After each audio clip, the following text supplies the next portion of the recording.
He says he told me, and my guy Jordan is over there. He said, now they're gonna come for you. I said, can't come for me for what? I didn't say anything. Right.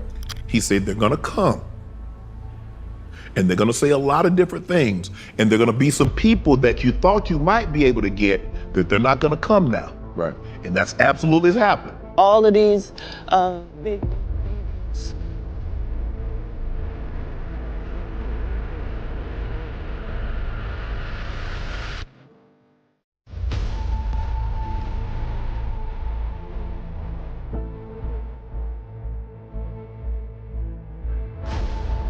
Because I asked Said, I said, Cat once accused you of stealing a joke. Said I didn't steal the joke because the timeline doesn't match up. And I think he said something to the effect, if you look at how his joke ended, how mine ended. Cat came back, he refuted that. I want credibility. In January 2024, Shannon Sharpe had no idea he was about to host the most consequential moment of his media career. Club Shay Shay was already a successful podcast, but the Cat Williams interview launched it into an entirely different stratosphere. It became the most watched podcast episode in YouTube history, not because of comedy, but because of confrontation. Cat sat calmly and named names few people in comedy ever dare to challenge publicly. Steve Harvey, D.L. Hughley, Cedric the Entertainer. No hesitation. No softening of words. And Shannon didn't interrupt him. He listened. Viewers praised him for letting the conversation breathe, while critics accused him of failing to push back. But buried inside that viral moment was a warning most people missed. Cat looked directly at Shannon and told him the truth. Once this episode exploded, powerful people would be offended. The backlash wouldn't be loud, it would be quiet. Doors would close. Calls would stop. Opportunities would disappear. Shannon laughed it off. The show was surging. Everything felt like a win, but success can be deceptive. Within weeks, the energy shifted. Planned guests quietly backed out. Momentum stalled. Conversations that once flowed easily went cold. Excitement turned into silence. What looked like growth on the surface began to feel like resistance behind the scenes. And slowly, Cat Williams' warning stopped sounding dramatic and started sounding precise. Months later, Shannon finally addressed the fallout in a conversation with Cam Newton. This time, his tone was different, confused, frustrated, and reflective. He admitted he never saw himself as a journalist. He described himself as a conversationalist, someone who creates space, not control. Someone who lets people speak freely without steering the narrative. Or how many times have you watched a Cat Williams interview yourself?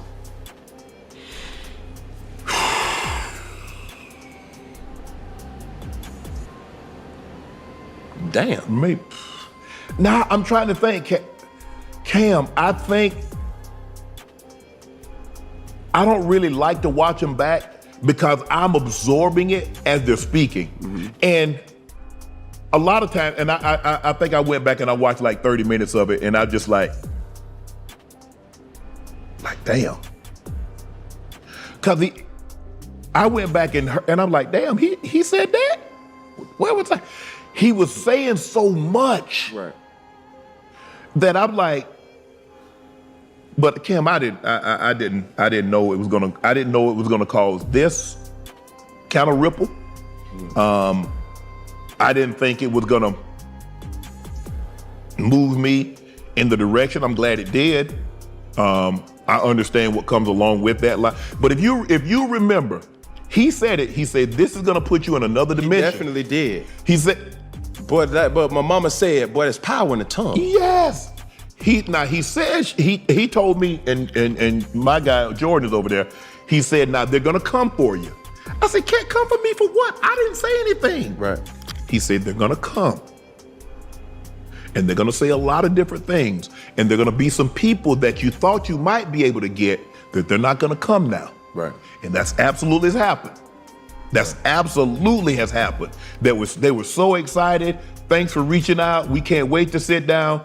And a day later, they can't do it. And then no call, they won't follow, so forth and so on. So I understand what comes along with an interview like that. Did I expect it? No. Did I expect all the negativity that came along? Because, I had Steve Harvey. Steve Harvey did 8 million views, had Coach Prime, I've had a lot of comedians. Right. And some of the comedians had taken shots at other comedians, but nothing like this. I didn't expect the vitriol to come, especially from some of the people, and I'm not gonna say we were friends, but I'm saying we were cordial, we were friendly towards each other. Some people that I've kind of helped behind the scenes, and to see them attack, I wouldn't have let him do this, I wouldn't have said that. But you know what? It took me a long time, Cam, because when you play sports, you understand that Atlanta fans, even though you're from Atlanta, they're gonna have a little resentment towards you because you beating their team, right? Or certain fan bases are gonna feel a certain type of way. And I felt that the better the player, the more vitriol and hate he's gonna get from opposing fans. I got that. But in this situation, I can honestly say I did not expect the level of vitriol and the suddenness. That's what really got me, the suddenness, because it was like when Cam dropped, it was like Cat. I keep calling him. When Cat dropped, right, it's like all of a sudden he gay now. Yeah. Shannon made it clear that the backlash caught him completely off guard.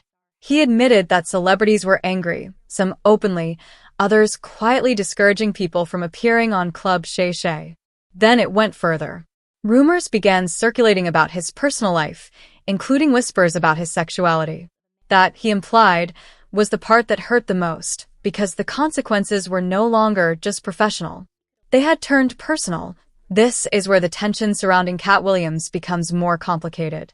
Shannon feels as though he paid the price for someone else's words. He pointed out that he's hosted many guests over the years who made claims that were later disputed. He even referenced Ricky Smiley, noting that Cat himself later challenged those statements publicly. Shannon's defense is simple. When someone with a decades-long career speaks, he assumes they're talking from lived experience, not recklessness. Still, the question lingers. Should Shannon have seen this coming, or was he genuinely blindsided by how quickly the industry turned on him? What makes this even more striking is how Cat Williams presented himself during that interview. He didn't sound impulsive. He sounded deliberate, calculated, almost resigned.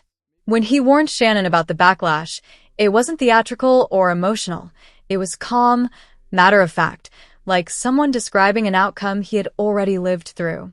Cat has spent years on the outside of Hollywood's inner circle, openly claiming he was punished for refusing to play along.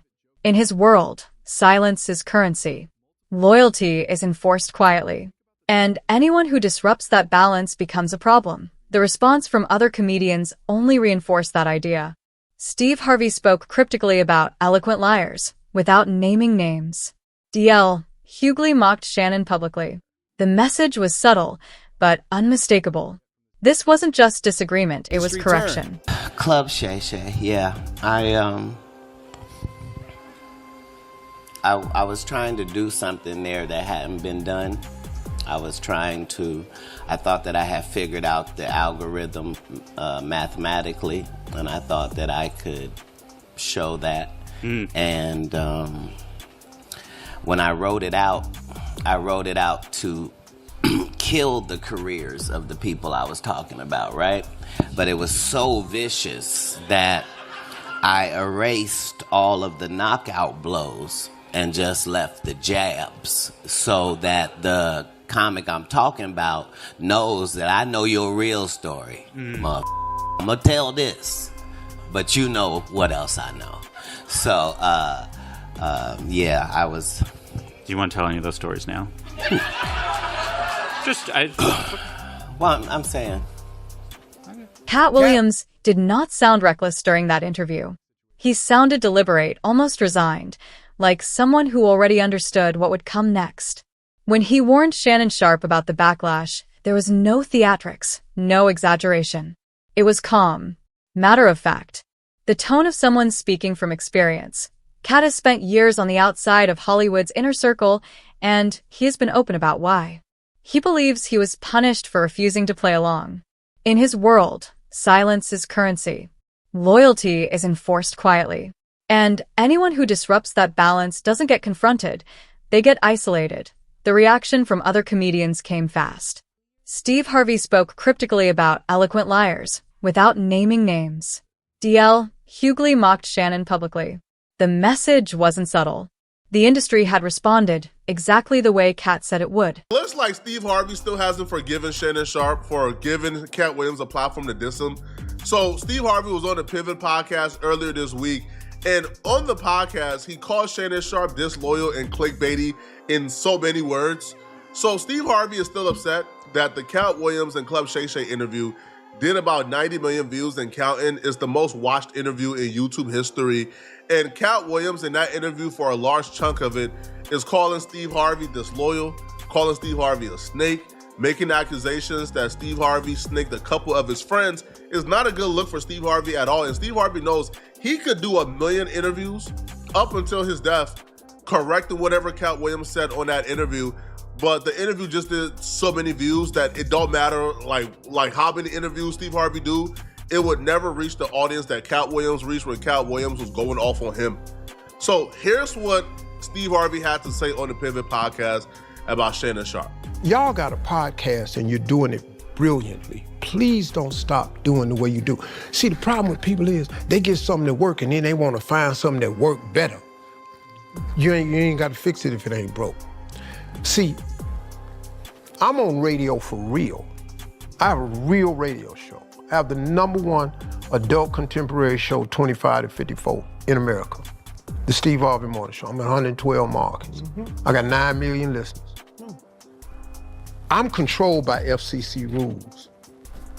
The problem is, these people go get these podcasts who have no FCC rules to abide by.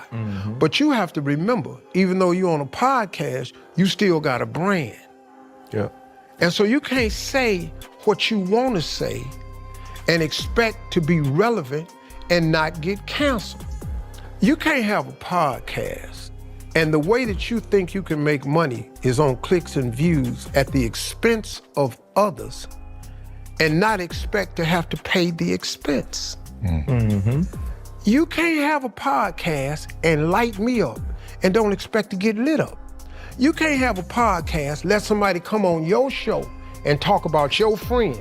So obviously that's a reference to Shannon Sharpe. Now he makes it more obvious later on by just outright saying Shannon Sharpe's name, but he's referring to what Cat Williams said about him on Shannon Sharpe's podcast. If you guys forgot, well, let me remind you what Cat Williams had to say about Steve Harvey on Club Shay Shay. The same Steve that went to...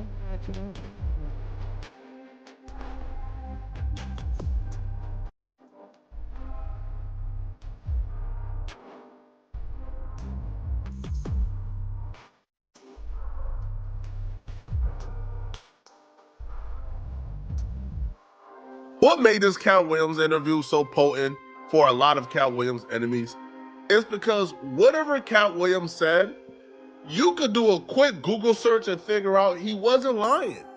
Because when Cat Williams said this about Steve Harvey, all people had to do was just pull up what Mark Curry said about Steve Harvey not so long before. So what's up with you and Steve, man? Ain't nothing with me. Well, Steve stole my material on his show, so I had a beef on that. On what show?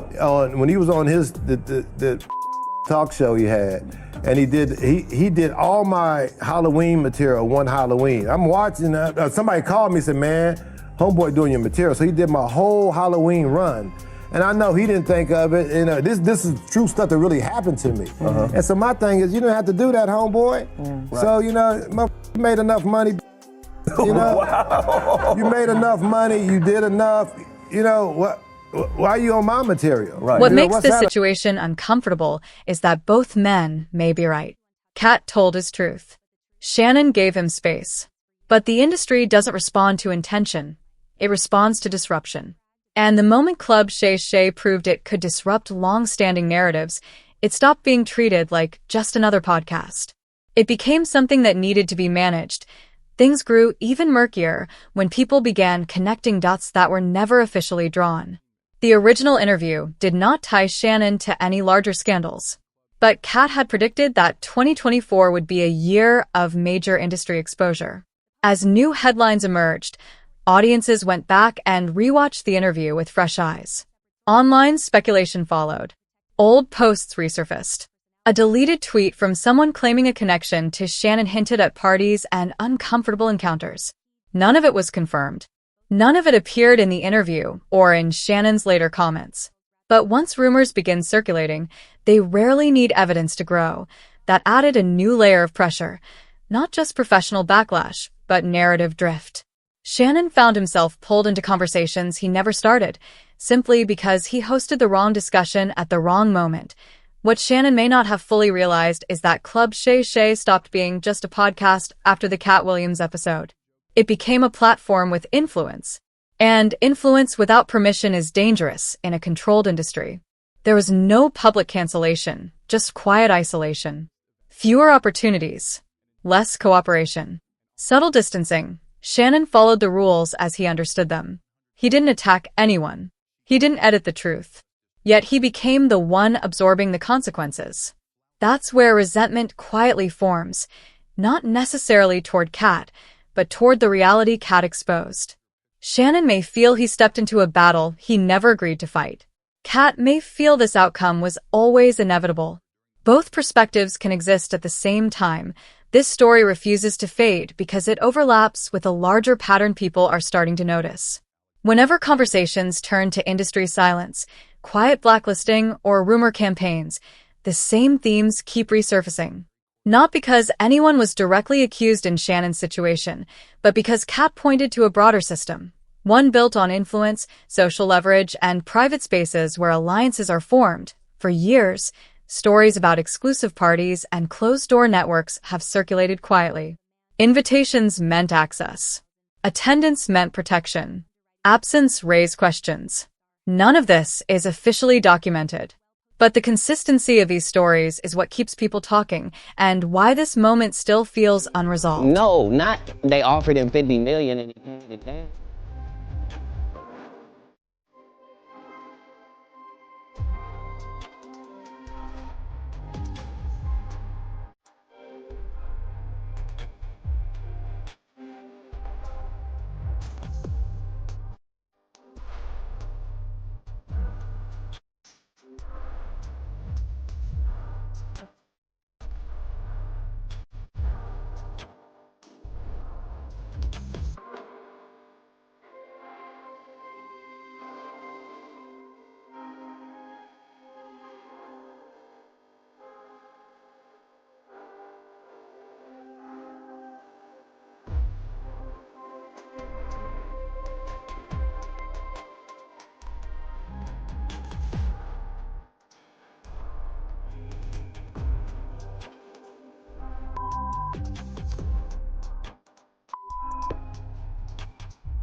After the Club Shay Shay episode went viral, and as separate industry controversies unfolded throughout 2024, viewers began lining up timelines.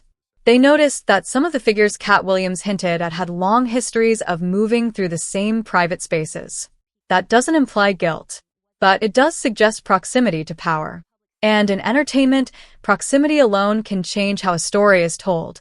Shannon Sharpe never spoke publicly about those circles. He never connected himself to private gatherings or behind-the-scenes networks. But once rumors take hold, they rarely distinguish between participation and association. Sometimes, simply hosting a conversation that challenges powerful circles is enough to pull someone into the same speculative orbit. That's how narratives form in this industry, not through evidence, but through proximity. And in a world built on whispers, association can be damaging on its own. What unsettled many viewers wasn't just what Cat Williams said, it was how accurate some of his predictions appeared months later. He talked about exposure. He talked about reckoning. He talked about figures once considered untouchable facing public scrutiny. When headlines in 2024 began echoing those themes, audiences returned to the interview and listened differently. That retroactive attention mattered. Suddenly, Shannon Sharpe was no longer just a host. He was the person who gave a warning voice its largest microphone. That alone made him a reference point in conversations about power, silence, and accountability. Online commentators started revisiting old clips, old photos, and old social connections, not because proof had emerged, but because curiosity had been activated. You had a moment on Club Shay Shay, a couple months back. And that right there was a moment that kind of lifted, shot a shooting star for Shannon, right? In just that ecosystem of conversations. And you were very candid, but you were very peaceful while you're saying these things, right? A lot of kind of sound bites came out of that. That single moment to me, like I say, changed Shannon's whole conglomerate that he got going on. It brought more awareness and more attention. Maybe more biggest than interview of the year. That was one of the biggest ones, I would say. The biggest interview in YouTube history. So those aren't the same things. They're not the same things. Yeah. But even with that being said, I don't think he was ready for that moment. Like, how did that, from an outsider, how did that change his life at that moment? And how did that change your life at that moment? Not your life in general, but at that moment, how did life change? The interview had to go to somebody. If I know beforehand what I'm capable of delivering, then I also know to be judicious in who I'm picking to get that. If I know Cat, he's only comfortable if he got the drop on you when he come to get interviewed anyway, because he wants to make sure that you don't flip on him. But all Shannon was gonna get was a blessing, and that was all I was there to make sure that happened.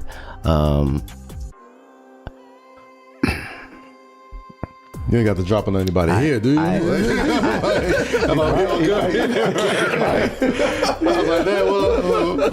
like, I need to know something. This is the blessing. This is the blessing part of those interviews, you know? It's the blessing part of that podcast.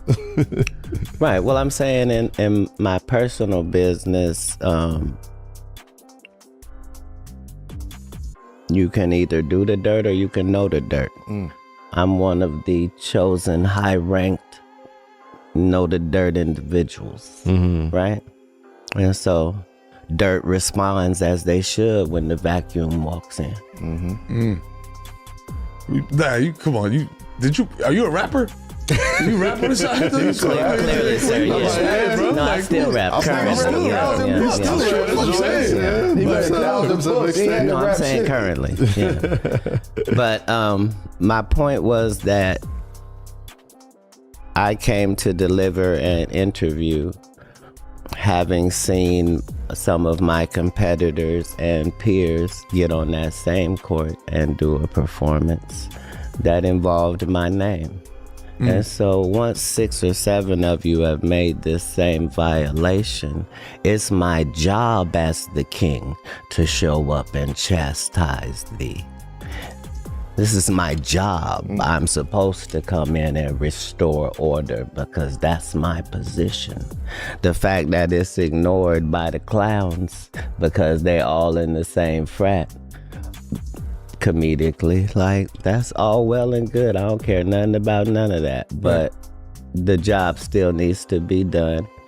And if God lets me know it's a good time for that, that's how I'm going to write it up and deliver it. So I didn't know anything Shannon was going to say. I didn't know what questions he was going to ask. Like there was no conversation. Right. When the public starts believing someone knew more than they admitted, speculation rushes in to fill the silence. In that light, Shannon's frustration becomes easier to understand. He may feel like he was pulled into a narrative he never agreed to join, one where hosting a conversation is treated the same as endorsing every word spoken. The line between platform and participation disappeared overnight. Cat Williams likely anticipated this outcome. He has lived through cycles of being misunderstood, isolated, and quietly reframed by the industry. To him, backlash isn't surprising. It's confirmation. It's proof that certain truths trigger defensive reactions. But to Shannon, that same backlash feels like punishment without due process. No warning, no conversation, just consequences. That difference explains the emotional divide. One man appears unbothered because he expected the fallout. The other feels blindsided because he believed neutrality would protect him. Shannon gave someone the microphone. Cat used it to speak without restraint. And the industry responded exactly the way Cat said it would. Careers subtly shifted. Relationships cooled. Conversations stopped. Rumors replaced dialogue. And in the end, silence spoke louder than any rebuttal ever could. That eye is powerful. Let me tell you something, man. Like, the fallout from that interview, it almost felt like prophecy for a lot of people. Like, it was my first time hearing those things. Yeah. And I didn't do no Googles or wasn't really in social media or keeping up on any of that stuff. I look at it and be like, it felt like prophecy. Like, as the year went on, things that you said in that interview, headline after headline. You mean like Diddy going to jail or TDJ stepping down? Which one? I mean, it was all there. It was all there. And then, like, every time you see like hashtag Cat was right, Cat's right, they have the clip. I'm only trying to tell the truth. How many of those you get a day though? Cat was right. I don't look at it like that. I don't own the information. I'm very firm that I'm on God's side. So consequently, it's never a problem trying to be humble. I'm always humble. Like, I know why I'm special. Yeah. You see what I'm saying? I connect to that source every day. Me and God are in a conversation about this adventure that I'm on and how this can go, and him giving me these opportunities, like with this Shannon thing, to speak globally and to show the fact that my words and your words are not the same. I can say some things articulately for a long period of time and still be saying something. And at the end of the day, little boy, nobody's checking for you because you're not liable to say nothing. Right. You're either not allowed to say nothing because of the relationships you have in business, or you're not man enough to do it, or your friends is or you feel allegiance to, but for whatever those reasons are. Neutrality is what you don't get to have. Pick a side. Right? And so when I'm talking about these Illuminati conversations, that's just to get those things out there in real conversation. I didn't invent these things, and I'm not the reason they exist. But my job as a public official is to find out what the truth is about things and reveal that to us that care about that sort of thing. Why is it that there's not as many people like you that will come out and say, yo, listen, I don't give a is what it is. You know what I'm saying? Because they'll kill you. And it's not a joke, and it's not like, no, because a life doesn't mean anything to them. It's easy for them to do. They're adept at doing a Diddy, getting rid of you and not having no handprints on it. Like this is how they traffic. And so you would have to really not be scared, not be acting like you not scared. You'd have to really be too stupid to be scared.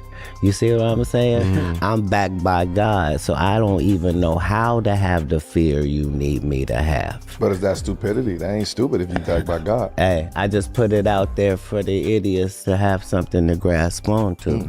But what I'm saying is, if my only belief is in God, then how? So the real question isn't whether Kat ruined Shannon's career.